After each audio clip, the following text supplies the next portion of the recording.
सिद्धरामेश्वर मंदिर म्हणजे अखंड सोलापूरचं ग्रामदैवत। आणि आज आपण सिद्धरामेश्वर मंदिराचा इतिहासच आपण जाणून घेणार आहोत। अहो, या मंदिराला हजारो वर्षाचा इतिहास आहे। सिद्धरामेश्वर म्हणजे साक्षात शिवशंभोचा अवतार। परंतु सोलापूर या ठिकाणी सिद्धरामेश्वर कसे प्रकट झाले बरं, त्याची एक सुंदर रहस्यमय खरीखुरी कथा आज आपण जाणून घेणार आहोत।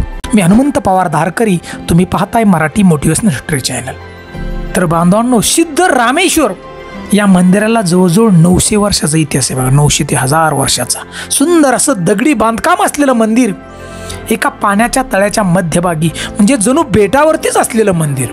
परंतु या ठिकाणी सिद्धरामेश्वर कसे प्रकटले, सुंदर कथा आहे त्याची। शेवटपर्यंत व्हिडिओ पहा। एकदा गंधर्व पती पत्नीकडून भृंगी ऋषींचा अपमान झाला। अहो, त्यांना फार राग आला त्या ठिकाणी। या पती पत्नीला त्यांनी शाप दिला, तुम्ही आता स्वर्गात राहू शकणार नाही, तर तुमचा जन्म या पृथ्वी तलावरती होणार। अहो, या गंधर्व आणि पती पत्नींना फार वाईट वाट, कोण वाचवणार आपल्याला। आणि ते दोघेही पती पत्नी बघा देवादेव महादेवांच्याकडे गेले, नतमस्तक झाले, प्रार्थना करू लागले, दया करा आमच्यावर प्रभू। आणि त्यावेळेला बघा देवादेव महादेव फार दयाळू, लवकर प्रसन्न झाले।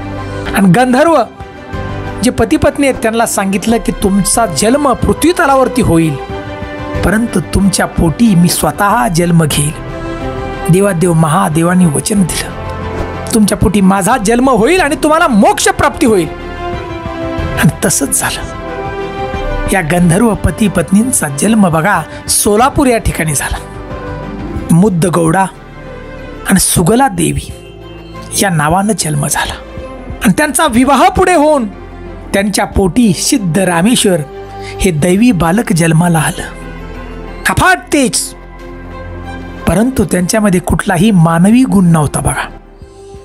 जेवण करत नसत, पाणी पित नसत, डोळ्यांच्या पापण्या हलत नसत, कायम ते समाधीमध्ये राहायचे बघा। जे आई वडील काम सांगतील ते पटकन करायचं आणि समाधीमध्ये राहायचं। आणि आपल्या जन्मापासून मल्लिकार्जुन यांना गुरु मानलं बघा।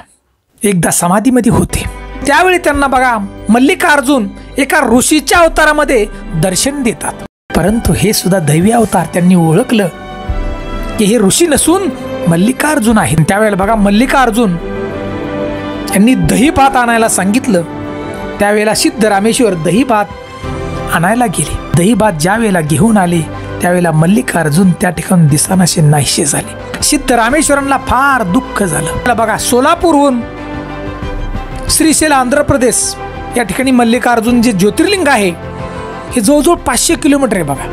त्यावेळेला तिथून कावड त्या ठिकाणी जात होती बघा त्या ज्योतिर्लिंगाला। सिद्धरामेश्वरांचं वय अवघं 8 वर्षाचं होतं। आपल्या गुरूंच्या दर्शनासाठी या 8 वर्षाचं बाळ चालत निघालं बघा ह्याच्याबरोबर, कावडी बरोबर। आणि त्या ठिकाणी आंध्र प्रदेशला जाऊन पोचले बघा कावडी बरोबर। श्रीशैल मल्लिकार्जुन या ठिकाणी दर्शन घेतलं, परंतु दर्शन जे झालं ते लिंग स्वरूपात। मल्लिकार्जुन यांचं दर्शन लिंग स्वरूपात झालं, पण त्यांना दर्शन तसं नको होतं, मल्लिकार्जुन स्वरूपात दर्शन पाहिजे होतं। दुःखी झाले, उंच डोंगरावरती गेले आणि तिथून 3 वेळा ते सांगितलं बघा देवाला, आवाज दिला की हे मल्लिकार्जुन देवा, मला तुम्ही स्वतः या ठिकाणी दर्शन द्या, आणि जर दर्शन नाही दिलं तर मी कड्यावरून उडी टाकून देईल। 2 वेळा बोलले, 3ऱ्या वेळा उडी टाकणार त्याच वेळेस क्षणार्धात श्रीशैल मल्लिकार्जुन त्या ठिकाणी स्वतः आले आणि रामेश्वर यांना दर्शन दिलं बघा। तर रामेश्वरांना स्वतः देवादेव महादेवांनी साक्षात दर्शन दिलं आणि दीक्षा दिली स्वतः बघा मल्लिकार्जुन यांनी। आणि त्यांना सांगितलं तुम्ही सोलापूरला जा। सोलापूरला गेल्यानंतर एक दिवस असा येईल की त्या ठिकाणी वातावरणात बदल होईल, ढगांचा कडकडाट आवाज येईल, जोरात पाऊस चालू होईल आणि त्या ठिकाणी मंदार वृक्षाखाली माझा अवतार मी स्वतः घेईल आणि येईल बघा। म्हणजे जमिनीतून वर येईल मी। जमिनीतून वर यायला आलेलं जे लिंग आहे त्याची तुम्ही मनोभावे पूजा करा आणि त्या ठिकाणी मंदिर बांधा। हे सगळं ऐकून सिद्धरामेश्वर सोलापूरला आले बघा। त्या ठिकाणी तो दिवस उजेडला आणि त्या मंदार वृक्षाच्या खाली बघा मल्लिकार्जुन स्वतः प्रकट झाले जमिनीतून लिंग स्वरूपात। आणि त्या ठिकाणी बघा मंदिर बांधलं सिद्धरामेश्वर यांनी। आणि आजही ते मंदिर बघा भुईकोट किल्ल्यात आहे जवळच. तर बांधवांनो, जी सिद्ध रामेश्वर यांची जी यात्रा असते 4 दिवस भव्य यात्रा भरते. तर बांधवांनो, सिद्ध रामेश्वर यांचा जन्म हा संक्रांतीच्या पहिल्या दिवशी झाला आणि त्यामुळे बघा सिद्ध रामेश्वर यांनी ज्या 68 लिंगाची स्थापना केली, त्या 68 लिंगाला त्या टायमाला तेलानं अभिषेक केला जातो बघा. दुसऱ्या दिवशी एक कुंभार कन्या असती, तिला विवाह करायचा असतो सिद्ध रामेश्वर यांच्या बरोबर. परंतु योगी आहेत, विवाह तर कसा करणार, म्हणून त्यांनी बघा की कुंभार कन्या तिचा आजही विवाह योगदंडाशी लावला जातो रामेश्वर महाराजांच्या. आणि तिसरा दिवस हा सती गेल्याचा दिवस आहे, लगेच त्या सती गेल्या. पण तिसऱ्या दिवशी सती गेल्याचा दिवस आजही तसा करतात बघा त्या ठिकाणी. तर बांधवांनो, जो 4था दिवस आहे यात्रेचा, त्या ठिकाणी शोभेची दारू उडवली जाते आणि 5व्या दिवशी यात्रेची सांगता असते. तर बांधवांनो, आजही या सिद्ध रामेश्वर मंदिरात 15 लिंग आहेत बघा.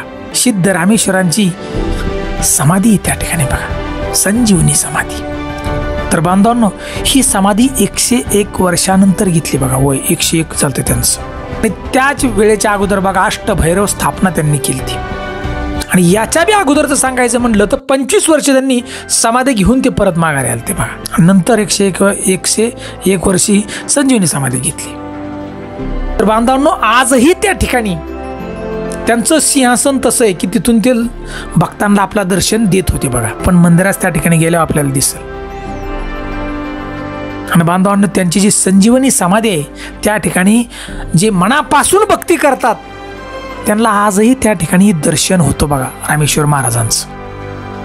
तर बांधवांनो, सुंदर असं दगडी बांधकाम असलेलं, हजारो वर्षाचा पुरावा असलेलं हे मंदिर आहे बघा, सुंदर कोरीकाम. आणि ज्यातली देवादेव महादेवांची जी पिंड आहे म्हणजे मल्लिकार्जुन, ती पिंड स्वयंभू आहे बघा. त्या ठिकाणी जे लिंग असणारं स्वयंभू कोणी तयार केलेलं नाही बघा. स्वतः सिद्ध रामेश्वर यांना त्या ठिकाणी दर्शन दिले बघा मल्लिकार्जुन यांनी. तर बांधवांनो, असा हा इतिहास सिद्ध रामेश्वर मंदिराचा खराखुरा इतिहास आहे बघा. आपल्याला जर आवडला असेल तर आमच्या चॅनलला नक्की लाईक करा. चॅनलवरती प्रथम असाल तर नक्की सबस्क्राईब करा. आणि ओम नमः शिवाय अशी एक कमेंट नक्की द्या. जय हिंद, जय भारत.